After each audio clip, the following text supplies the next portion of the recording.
Probably see him in the video there. But so history of my cats. We gotta start off with the white cat because the white cat's the oldest out of the two that I got. I got him shoot, I want to say almost 2.5 years back, maybe a little bit more.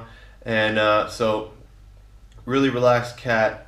And how I got him is probably the more interesting story. One day when my wife was coming home, the white cat approached her, was looking for some food around I don't know, the trash bin outside where we gotta put our trash in so people can clean up the place. So he was kind of begging my wife for food, and then some older gentleman apparently picked him up by the scruff of his neck and just kind of like threw him in or dropped him in the thing. From what my wife tells me, the cat obviously got freaked out by it and took off. My wife kind of was a little upset with the older man. She said some words to him, and he basically kind of shrugged it off in a conversation. Anyways, she calls me up because I was upstairs, kind of messing around playing some video games on my computer probably at the time. And she's really kind of afraid of cats, even though the white cat was being extremely nice to her. It was just kind of looking for food or something like that. So she called me in a panic, told me to bring down some food for the cat. Now I had dog food, so I figured that dog food, the cat probably wouldn't eat dog food. So at the time, I made a uneducated decision. And I brought it some beef jerky, just a little piece of beef jerky, about that. But I was cutting it up into all kinds of small edible pieces for it, and basically called him over, and he was really loving it, getting a free meal. What animal would not love it? And he was really tame, really comforting, and he was really appreciating the food that he got. He was rubbing up all on me and probably asking me for more food, as any cat would. So I decided that I was going to take him in the house. The reason why I decided I was going to take him in the house, 'cause I did a little bit of an inspection for him, because I've had countless amounts of pets and other kinds of animals that I've taken care of, or I've interacted with my entire life. Westerners are a little bit different, I will say, when it comes to Chinese and how they take care of their animals. From what I've seen, I don't apply this to everybody, but the ratio is more favorable to Westerners taking care of their animals than Chinese. His ears were dirty a little bit, not very much, a little bit dirty. His claws were kind of getting out of control a little bit, but the main part about it is that he had on the side of his neck, it's kind of like a representation, like right here on my neck, there was a very large amount of matted hair, and it was pretty tight. And he's a long-haired white Persian. He's over there, but I'll bring him closer in a minute. I told my wife, I said, listen, let me bring him in. I got the animal shampoo. You know what? I should go get it. So here's the animal shampoo I use on him. It's called Arf, which is I guess good for them, skin and fur. Cleaner and all that. He had a little bit of another problem with the back of his tail. It looks like he was probably living in like car engines, because at the time we picked him up, it was like February or something like that. And February, March. It was pretty cold outside nonetheless, but so I told my wife, let me bring him in, let him chill out for a little bit. I'll clean him up, fix him up, get him some food, take care of him, the whole nine. I'll eventually let him go. Well, obviously I didn't do that. after having the cat for, let's say, a few weeks or so, you know, the hair was coming back. Like I was able to very carefully cut that matted hair out. Washed him a couple of times. I used, you know, got his ears, got a little ear cleaning solution here that that the doctor, the veterinarian that I go to, he gives me. He was super skinny. He barely had any hair on his tail. The ears were dirty. The claws were out of control. It was just probably uncomfortable for him to walk around on. So trimmed them all up, got him set. Basically started to keep him. Ended up keeping him for like, I think it was like a year or so. And at that point in time, we weren't living in this apartment. We were living in another apartment, which is like a couple blocks over that way. That's the story of the white cat, and I'll show you. He's got his little booklet here. This is the official booklet I was given. I'm gonna call it the cat passport. All this stuff in there, and I got all his, you know, all his shots, all in there. I was reassured by my doctor that these are all the shots that he needed, and I was reassured by my government that if I ever want to bring my cats over, this booklet is a very good step in the right direction. Just might be a little bit of a translation problem on one things, but I've done due diligence to get that all sorted. So yeah, that's the white cat, and he's sitting over there. Hey, come here, come on. I'll show you a nice closer view of the white cat. He's a little bit, he doesn't know what's going on, but yeah. Tell him hello. Huh? Okay, very good. Relax. Go over there, relax. So anyways, that's the white cat. You don't want to chill out. And so now we get into the black cat. Now the black cat happened a year after the white cat. I got the black cat one day after a night at my friend's bar, Fusion Bar, which is in another video that I've shown on my channel. So the black cat, after a night of drinking at my friend's bar, Fusion Bar, where I'm staying at right now in the city in China that I'm staying at right now, he was found downtown,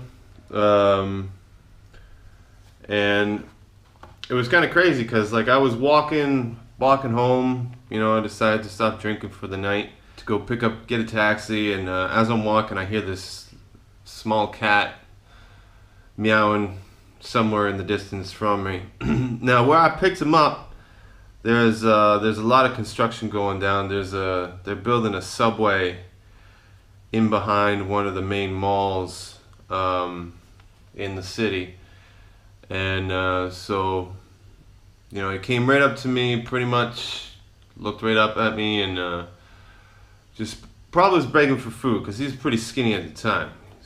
He's pretty fat right now, but so I picked him up. You know, again I did the inspection.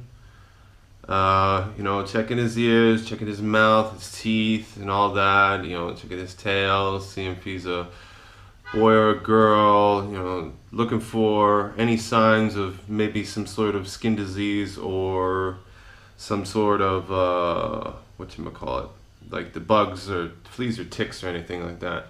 Which reminds me, now I gotta go get those damn fucking tick medicine. And pretty much I put him on my shoulder, hopped in a cab, brought him home. My wife was out of town, and my mother-in-law was out of town, so I was basically babysitting my mother-in-law's dog, and my cat was obviously there as well, and we all had pretty much run of the house.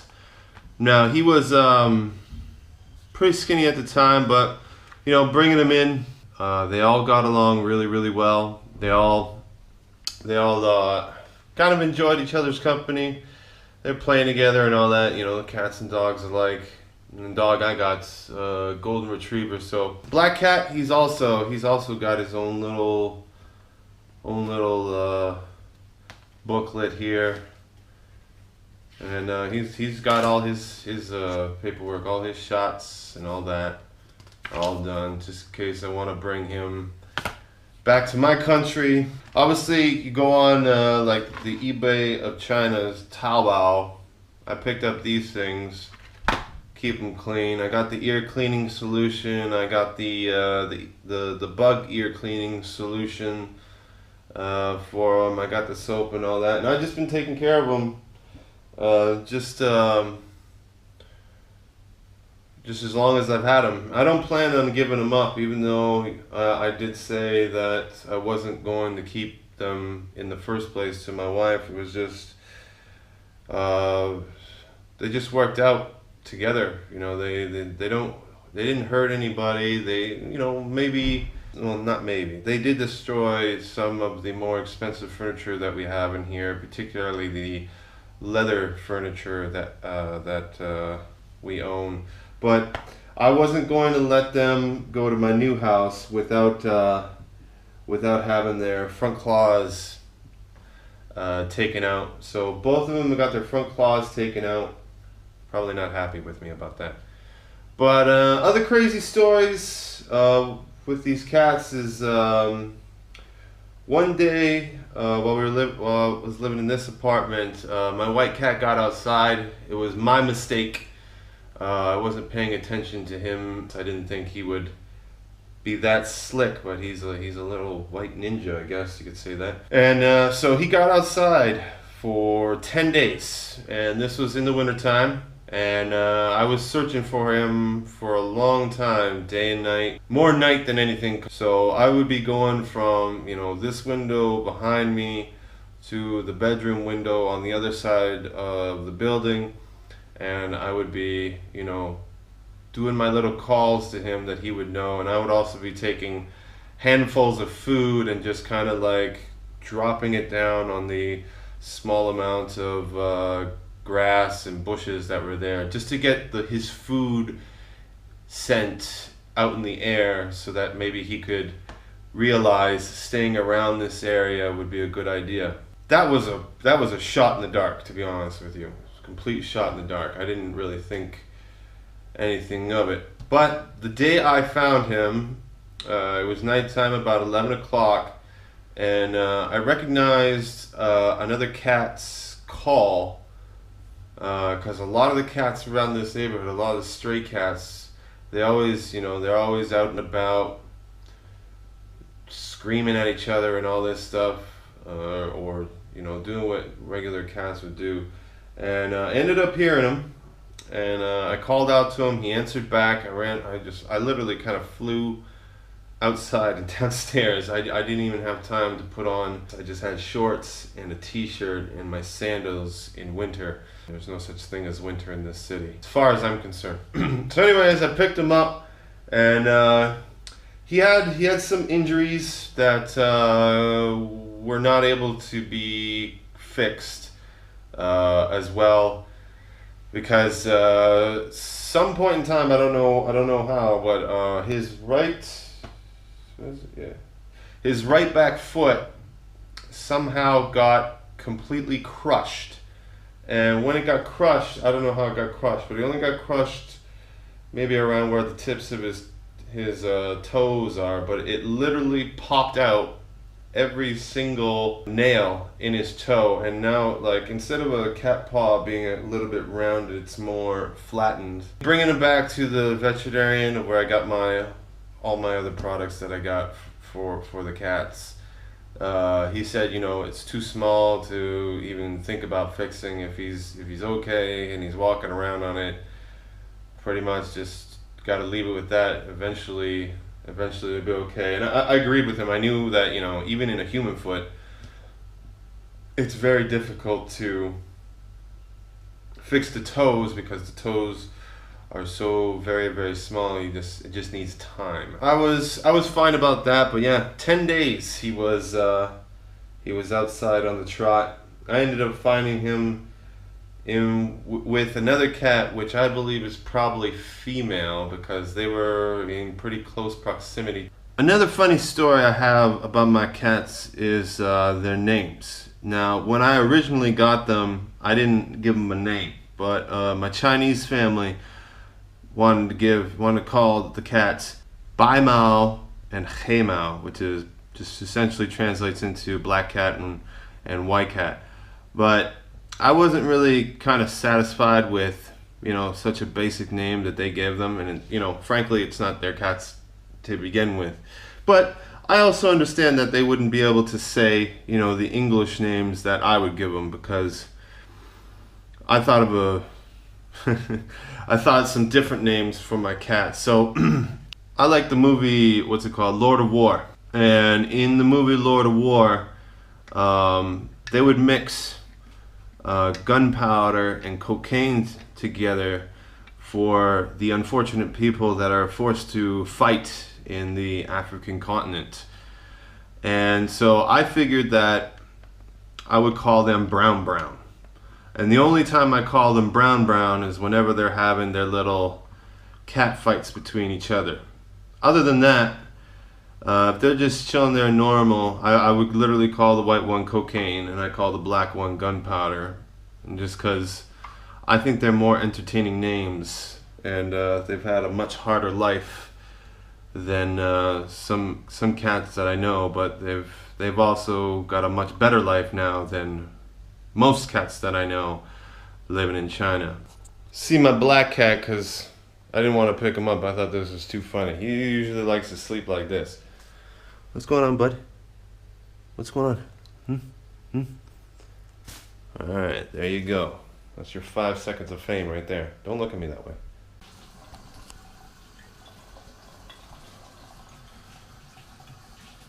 One of the strangest things I've ever seen a cat do.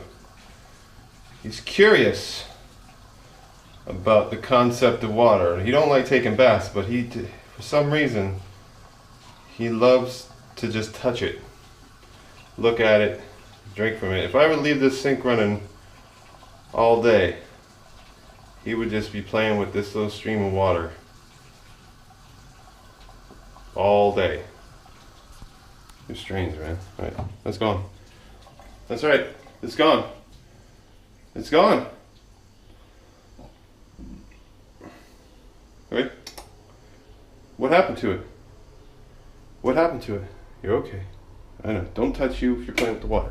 Too bad. Hit that like button, subscribe to my channel, and I will continue to make videos wherever I can, whenever I can. See you later. It's working. Sweet. Got my GoPro hooked up to my mobile phone, so I can pretty much do all the adjustments I want. Oh, look there. Wow, it's like living Inception.